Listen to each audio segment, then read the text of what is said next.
If you don't know how to build a boat, can you still build a boat?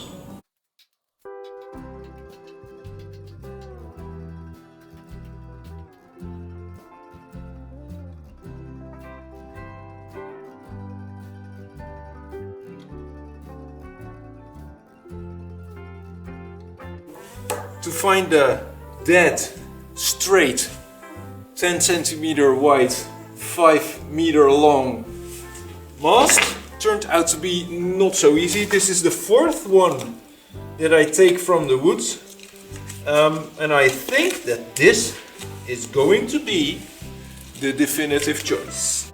My mast is 6 meters diameter at the top and 8.5 centimeters diameter at the bottom. I think that's a little thicker than what they're supposed to be.